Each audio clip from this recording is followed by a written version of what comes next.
Hello everyone, we are so excited to share with you a few surprises from Finca Botanica, Young Living's farm in Ecuador. I'm Jacob Young. And I'm Chris Packer, Senior Director of Global Farm Labs and New Botanicals. Chris has one of the coolest jobs at Young Living, which is to help identify new essential oils to add to Young Living's already impressive portfolio of products. First, I want to take a minute or two and tell you a little about how Chris got started with Young Living. In 2009, my dad asked Chris if he'd like to go to Ecuador and work on the farm. Chris was up to the challenge and quickly learned how to farm and distill aromatic plants, and worked his way up to the farm manager of Finca Botanica. I picked this photo to show all of you because I think it is funny that the two of them are in the middle of a field taking notes together, and, as you can all see, both Chris and my dad are left-handed. My dad also took Chris into the Amazon jungle to look for new exotic aromatic plants. When my dad decided to install a laboratory at the farm in Ecuador, Chris immediately took an interest in understanding how to analyze and study the chemical profile of essential oils. So my dad took Chris to France to learn how to operate lab instruments from the same person who taught him, Dr. Casabianca. Not long after that, Dr. Casabianca went to the Ecuador Farm Lab to further train Chris and help calibrate the new instruments. So now Chris sets up and oversees the analytical laboratories at our corporate farms and helps find new aromatic plants that may yield useful essential oils. In fact, one of the first projects that Chris worked on back in 2009 when he first moved to Ecuador involved new botanicals. Here's a photo of Chris and Mark working on securing a wild-crafted supply of eucalyptus blue. Okay, back to why we are here today, which is to tell you about two new oils that Chris and his team have worked really hard to bring to you. I'm really excited to share you the first of the two oils. It was a lot of fun for our team to research and discover the oil Paicotea. Paicotea sounds a lot like Ocotea, which is another oil from Ecuador. Are the two related? That's right, they are closely related. They are both Ocoteas. And with them being both Ocoteas, what does that mean? They share the same family, however, the aroma is completely different. Wow, that's really interesting. And when did you start researching this botanical? In 2018, I started working with a local botanist in the Amazon jungle. We had a project to discover and distill all of the Ocoteas that we could possibly find in the Amazon jungle. Wow. And how many species did you find? We distilled over 25 different species. That sounds like a lot of work. It was a lot of work and a lot of fun. In order to harvest these Ocoteas, they're such tall trees that you have to scale the trees and harvest the branches and limbs, bring them back and distill them at the farm. Wow. So you distilled the leaves of over 25 species of Ocotea. And why did you choose Paicotea? Paicotea was one of the few oils one of the few plants that actually bared a significant amount of oils and had the most attractive and rich aroma. Okay, and when you analyzed the oil, did you find anything? The oil of the Paicotea is similar to Ocotea, but it's richer and has a lot more notes. Very cool. And did you know what the indigenous people used the Paicotea tree for? So any new thing that we discover, we always go and talk to the local tribes and medicine men. One of the shamans that we met in the Shuar community told us that it was used to give strength and protection against spiritual protection. So after you identified this particular species of Ocotea, what were the next steps to make it an oil that we can offer to all of our customers? After we did the small batch distillation, which only takes about 2 kilos of raw material, then we were able to go out into the jungle and confirm that there was enough raw material to sustainably harvest and do a large distillation at the farm. And how did the distillation go? Jacob, it was amazing. When we distilled this for the first time, the rich aroma of the jungle and cinnamon filled the entire farm. So tell me a little bit more about this aroma. It sounds very interesting. The aroma is slightly spicy and has some similarities to Ocotea. However, it's smoother and has more notes, and you really see this in the chemistry. I love it. And you mentioned earlier about harvesting the plant materials sustainably. Can you tell me a bit more about that? One of the things that I really love about both Ocotea and Paicotea and what Young Living has done for the Ecuadorian jungle and the community is the fact that in order to harvest the trees, you don't cut down the tree. We only prune the top of the canopy, and it takes 6 months, less than 6 months for that to regrow.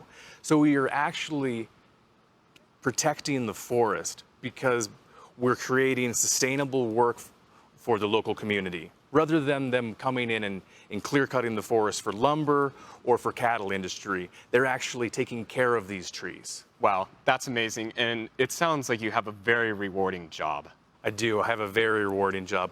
And I'd like to mention that on these expeditions is where I actually met my wife. Wow, that's a great story. So you found love while looking for essential oils for Young Living. That's such a great combination. She is an amazing research partner with me. Her background is an environmental lawyer, and she loves getting dirty, running through the jungles, being out there for days out of hand. And she actually likes the bugs. Oh my. You're definitely lucky to have a partner to discover new aromatic plants with. All right, let's talk about the second new essential oil. The second essential oil is called Incan Melissa. Okay, that's an interesting name, and it also sounds like it may have some similarities to another Young Living oil. The aroma and the chemistry is almost identical to French Melissa. Wow. How'd you discover the plant? In 2018, our agronomist, Orlando Pacheco, discovered this plant growing in an herbalist in the coastal mountain range. Okay, and what caused you to find an interest in this plant? When Orlando brought the plant to me on the farm, he was so excited, and I was overjoyed when I smelt it because it reminded me so much of Melissa. Okay, and with it smelling like Melissa, does it also look like Melissa? They are not related, so you would not mistake them. They look completely different. So did you distill a small batch? The day that Orlando brought that back, we only had 2 kilos of raw material, barely enough to squeeze out a couple drops. So with the few drops that you collected, what were you able to learn from that?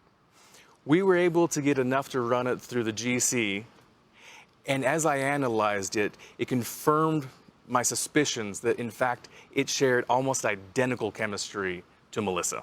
That's great. And what did you do next? One thing I do want to mention about that I forgot is the fact that it yields more than double of Melissa. Wow. So with all of that, considering all of that, and the limited amount of raw material that we could source from the greenhouse, we had to cultivate from about 10 plants, taking clippings, seeds, and do about 5 different generations before we were able to get 1 hectarea, 10 hectares. It took us about 2.5 years to get to where we could actually do large production. Wow, I love it. And so with this name, the Incan Melissa name, why did you decide to incorporate Incan into the name? So part of the procedure, every time that we discover a new plant, I will take a plant pressing, press a specimen, and then I send it off to a botanist to do identification. That way, we can see if there's any research that's been done on it before, if it's ever been identified, and then I will look at ethnobotanical research. Okay, and that's a big word. What does ethnobotanical mean? Ethnobotanical is one of my favorite words and one of my favorite things to study. It actually means the study of the indigenous people and plants. Wow, I really like the big word for that name. And so why did you include Incan in the name itself? Looking into the ethnobotanical research, we were able to determine that the indigenous people of Ecuador had been using it dating back to the Incan Empire. I love it. The way that you tie the name in with the people, just amazing how you're able to do that. And so you also mentioned that with your very first test distillation of Incan Melissa in 2018, that it yielded so much with just those few drops. So how did you go from that to being able to launch this product in just a few years? It was a very long process, but thanks to everyone's hard work at the farm, we were able to scale up our operation and able to release it to everyone this year. And with this being such a huge operation and having to scale up, were there any challenges that you ran into with growing and expanding the Incan Melissa? Jacob, anytime that you're having a new plant that you've never grown before, and that's something so exciting and something that Gary loved doing, you're learning as you're going along. You don't know how much water it needs, what soil it needs, the correct fertilization. We had to learn as we were going on and learn as we were scaling up. So that was one of the main challenges. It's nice to see your hard work develop into something that other people can enjoy. Thank you for sharing how you and the rest of the farm team in Ecuador brought Paicotea and Incan Melissa to Young Living. Wait, we're not done. We will be including these 2 new oils with 2 classic Ecuadorian oils. Do they happen to be some of my favorite oils? They're some of my favorites. Palo Santo and Ecuadorian Ylang. And Palo Santo has such a cool story. Chris, can you tell everyone about the tree and why it has the name Palo Santo? I would love to. The name Palo Santo translates to holy wood or priestwood, and it's given this name because it has a vast amount of historical usages. Yes. And I've heard my dad talk about the unique process for harvesting and distilling this oil. Can you talk a bit about that? The story of Palo Santo is a beautiful one. In order to harvest and distill the tree has to live a long life and die a natural death. Only then can you distill the wood. And is there a certain amount of time that you have to wait? I'm glad you asked that. We have done countless research on this. And our findings show that after 3 to 5 years is the best time that you get the highest quality of essential oils. Wow. And waiting the 3 to 5 years must require a lot of patience and a lot of planning behind it, does it not? Absolutely. And this is something that your father knew, the implications of this. And at the farm in Ecuador, he was able, when he was clearing the land, he found an area where the Palo Santo naturally grew and designated it as the Palo Santo forest.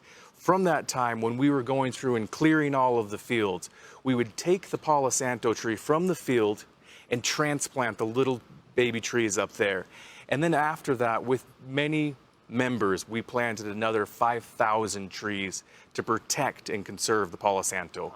I love for that. years to come. I love that story. And I also remember hearing that Palo Santo may be related to frankincense. Is that true?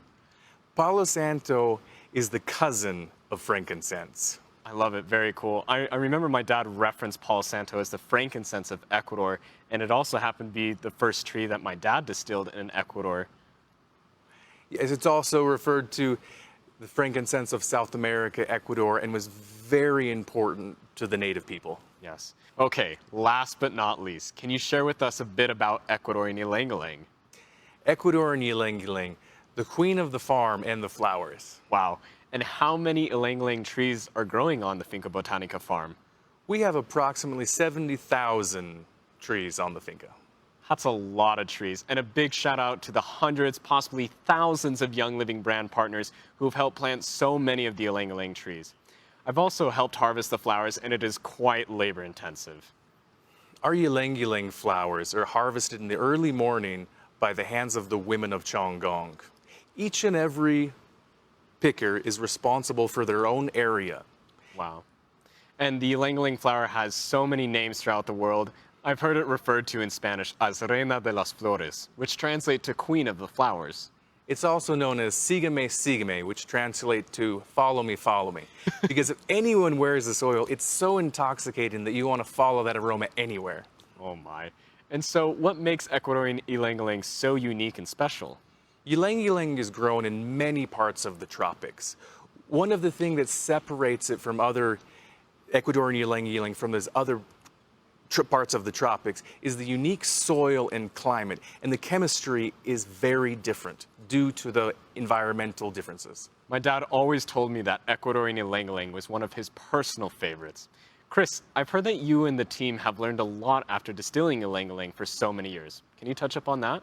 Throughout these years, Gary and the team and I have worked very hard on improving our efficiency. We're now able to get the same high-quality essential oils using less raw material. That's amazing. So you've achieved the same exceptional quality while reducing your environmental impact. It sounds like things at the Finca are going smoothly. It's a balance of beauty and efficiency. I love it. The Finca Botanica farm collection includes some of the most iconic essential oils distilled at the Ecuador farm. This collection includes a booklet that has a recipe for adding these 4 blends together. We are calling it Ecuadorian Sunset. Just add 4 drops of Ecuadorian Ylang with 2 drops of Pali Santo and 1 drop each of Incan Melissa and Paicotea. These oils work amazingly together. The Finca Botanica collection is available now and is $145 wholesale in the US. We are also offering the collection bundled with a Haven diffuser at a 10% discount. I'm thrilled to be part of making this collection happen. Gary was my mentor, and he instilled in me the importance and the passion of discovering new aromatic plants and bringing those oils to the world. Great work, Chris. Thanks for helping make this happen. It's been a lot of fun. And I hope to see you all very soon in Ecuador at the Finca Botanical Farm.